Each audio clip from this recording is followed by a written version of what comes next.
Сәлем достар, бүгін сіздерменен ашытылған қамырдан жасалған манты рецептімен бөлісетін боламын. Өте дәмді, видеоны соңына дейін көріңіздер. Ол үшін алдыменен 100 грамм жылы суға 1,5 шай қасық дрожжи және 1,5 шай қасық қант қосып, араластырып 15 минутқа қоямыз. Дрожжи көтерілуі керек.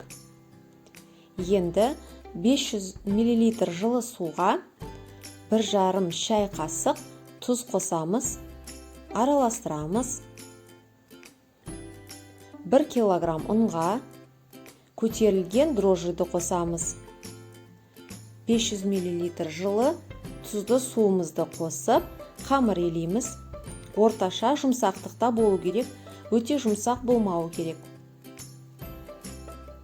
Енді 2-3 ас қасық сұйық май қосып, қамырымызды елейміз. Видеода көрсетілгендей.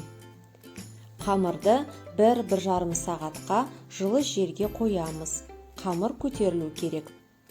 Салмасына 1 килограмм тартылған ет, 1 шай қасық тұз қосамыз. 2 ұсақтап туралған жуа қосамыз. 1 шай қасық бұрыш қосып, араластырамыз. Пиязымызды жақсылап езіп аламыз. 100-150 граммдай су құямыз.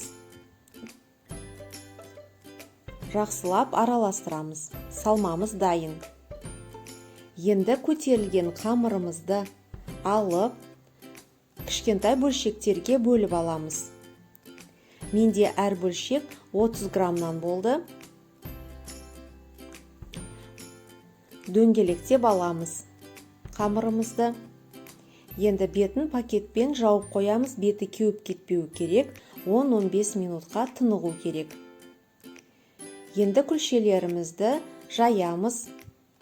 Салмасын салып, мантыларымызды түйеміз. Видеода көрсетілгендей. Қамырды оқтауменен де жайса болады. Маған қолмен жайған ыңғайлы. Қамырымыздың жаны, шеттері жұқа болу керек, ортасынан қарағанда. Енді осылай барлық мантыларымызды түйіп аламыз.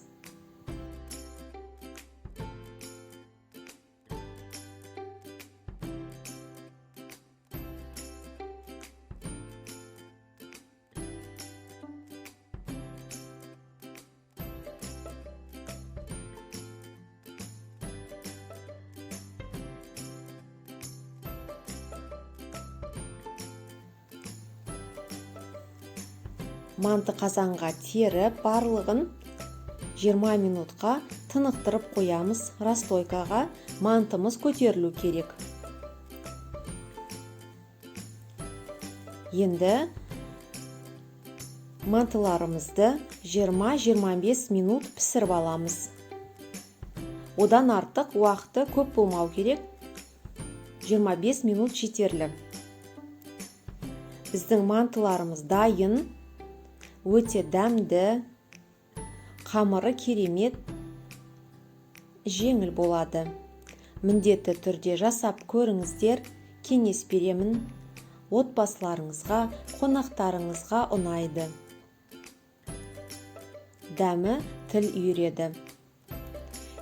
Егер менің видеом ұнаған болса, каналға жазылып, лайк басуды ұмытпаймыз. Назарларыңызға рахмет.